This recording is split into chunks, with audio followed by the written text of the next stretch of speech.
Regardez-moi ça, comme elle est belle. Parfaite.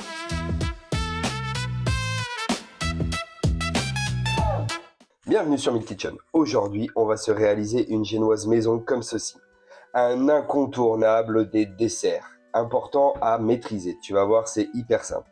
Ce que je veux que tu comprennes à la fin de la vidéo, c'est que c'est pas juste un biscuit. C'est une structure, un équilibre entre œufs, sucre et farine, avec un maximum d'air incorporé à l'intérieur. Tu vas voir, c'est hyper simple à réaliser.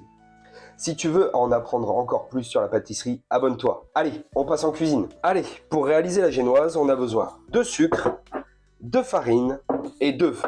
3 ingrédients, pas besoin de plus. Tu vas voir, c'est hyper simple. Il y a 2 possibilités pour réaliser une génoise. Nous, on va la faire à froid. Il y a une deuxième possibilité qui est la réaliser à chaud, où on va faire notre mélange sucre et œufs dans un bain-marie, tout simplement pour foisonner nos sucres et nos œufs. Nous, on va le faire au batteur, donc pas besoin de passer par l'étape de chauffe. Allez, on met le sucre et les œufs. Je vous mettrai les ingrédients en description, ne vous inquiétez pas. Hop, on ferme et ça part direct, plein fer.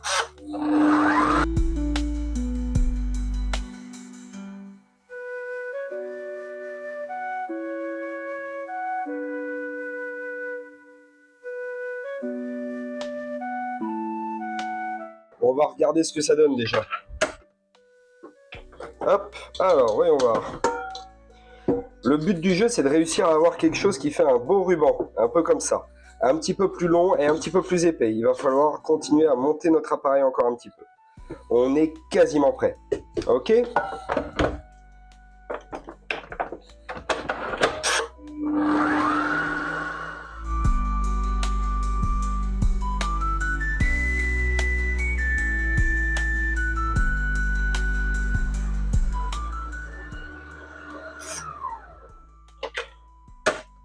Magnifique, là on est parfait. Je vous montre tout ça. Regardez-moi ça. Là on a vraiment la bonne texture. Petit indicateur si vous voulez pour éviter d'ouvrir à chaque fois votre batteur et vérifier l'état. Vous regardez tout simplement la réaction qu'a votre pâte quand le fouet passe. Si les empreintes restent marquées un tout petit peu, c'est qu'on commence vraiment à arriver sur la bonne texture recherchée. Ok ? Et voilà, on a quasiment fini de réaliser notre génoise. T'as vu, c'est hyper simple. Il nous reste que la farine à incorporer. Pour ça, on va faire une farine tamisée. Donc on prend notre passoire et on va mettre la farine dessus, tout simplement. Et attention, l'étape la plus importante, il va falloir incorporer la farine, mais très délicatement. Le but est de ne pas casser l'émulsion de nos œufs. Donc on va prendre une maryse et on va incorporer comme ça, délicatement. On fait comme ça.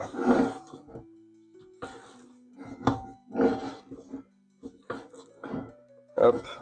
Même principe que pour toutes les incorporations que j'ai expliquées avec les meringues et tout ça, vous avez tout dans mes recettes précédentes.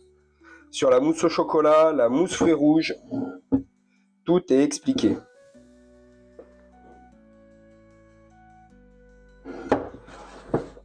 L'appareil va légèrement retomber, c'est normal, on vient ajouter de la farine qui va mettre du poids.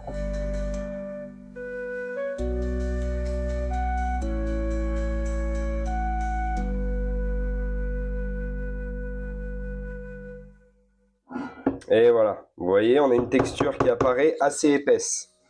C'est le but du jeu. On s'arrête là, on est bon.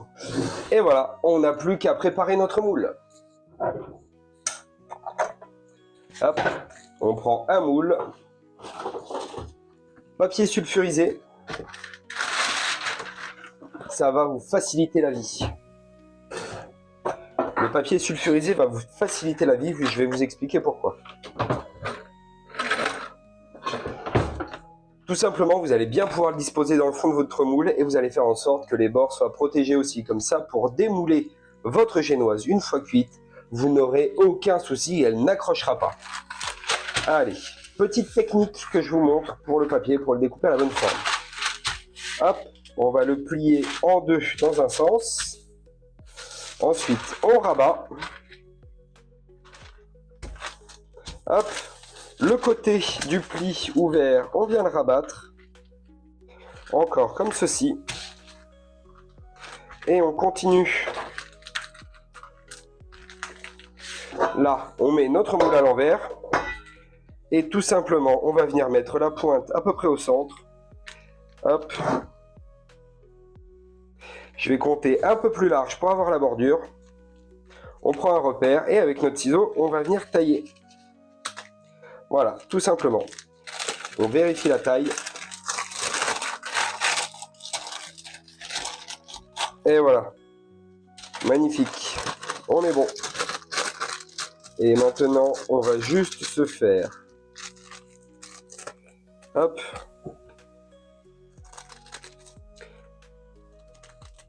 Des incisions comme ceci.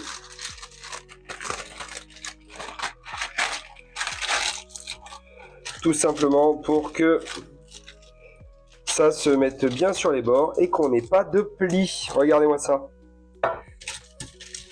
Et voilà.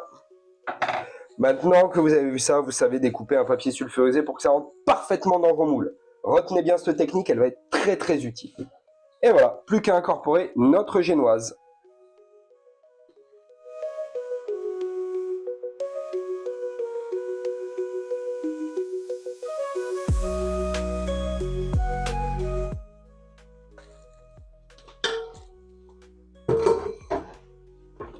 Et voilà.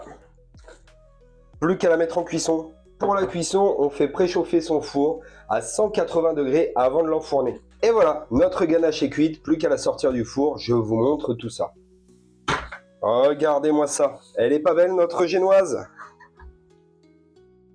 Super bien gonflée, elle est bien cuite. Petit conseil pour vérifier que votre génoise est bien cuite, vous allez tout simplement vous munir d'un petit cure-dent et vous allez piquer délicatement jusqu'au bout.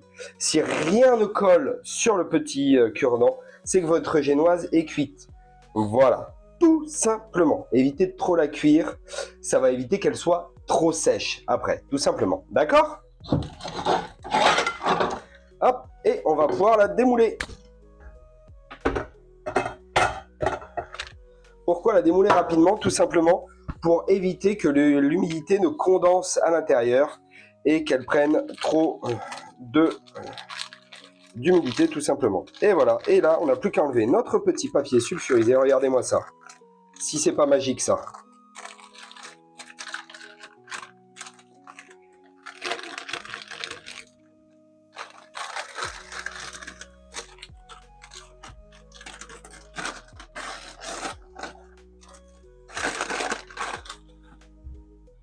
Et voilà, magnifique. Regardez-moi ça, comme elle est belle. Parfaite. Les erreurs les plus courantes qui peuvent arriver pour la réalisation d'une génoise, c'est tout simplement qu'on ne va pas assez monter nos œufs avec notre sucre, c'est-à-dire qu'on ne va pas suffisamment pousser notre émulsion. Voilà, comme je disais, on cherche vraiment à faire un x2 minimum. Le basique, c'est un x3 de notre volume de base. Voilà, c'est pour ça, n'hésitez pas à le laisser tourner 5-10 minutes, que votre émulsion d'œuf soit suffisamment montée. D'accord? Retenez bien ça, c'est très important. Deuxième point, on va mal incorporer la farine. Vous avez vu comme j'ai fait, on y va délicatement. Le but du jeu étant de ne pas faire tomber notre émulsion. Voilà, le but du jeu est d'incorporer légèrement la farine à l'intérieur et que ça se tienne. Ok? Le but du jeu, c'est de ne pas faire tomber notre émulsion. Donc faites attention à ça, c'est très important aussi. Troisième point, on peut avoir un four un peu trop chaud. Tout simplement, donc la cuisson va être trop rapide à l'extérieur, ça va trop croûter et l'intérieur ne va pas avoir le temps de cuire correctement. Voilà, si vous vous en rendez compte en début de cuisson, baissez vite votre four et laissez-la cuire un petit peu plus longtemps que ce qui est prévu. Ok? Voilà, comme ça vous allez pouvoir le rattraper. Les points importants à retenir, bien monter nos œufs avec notre sucre, incorporer doucement notre farine et faire vraiment attention à la température du four. Si tu veux éviter toutes ces erreurs sur les prochaines recettes, n'hésite pas à t'abonner, je fais des points erreurs et comment les rattraper à chaque vidéo. Et voilà, la génoise, c'est juste un équilibre entre sucre, œuf, farine, réussir une bonne émulsion, incorporer délicatement la farine. Si tu as compris ça, tu peux décliner comme tu veux toutes tes recettes de génoise. Tu peux en faire au cacao, tu peux aromatiser de différentes façons, comme tu le souhaites, sans aucun souci. La génoise est une base de pâtisserie essentielle pour plus de 50% des gâteaux français. Si tu comprends ça, tu peux faire n'importe quel type de gâteau comprenant un biscuit. C'est hyper simple à réaliser et si tu respectes bien les étapes que je t'ai données, tu verras, c'est quasiment inratable. Voilà. Si tu sais réaliser une génoise comme ça, tu peux en réaliser une couchée sur plaque, très fine, ce qui te permettra, par exemple, pour l'hiver, de te faire des bûches, tout simplement, des fameuses bûches roulées, voilà, avec une génoise, plein d'autres gâteaux, des gâteaux montés, des pièces montées, etc., etc., etc., sans aucun souci. Et maintenant que tu maîtrises la génoise, tu peux la décliner comme tu veux, sans aucun souci. Si tu veux comprendre la cuisine en profondeur, abonne-toi. Ici, on ne suit pas de recettes, on apprend à les comprendre. Allez, bonne app!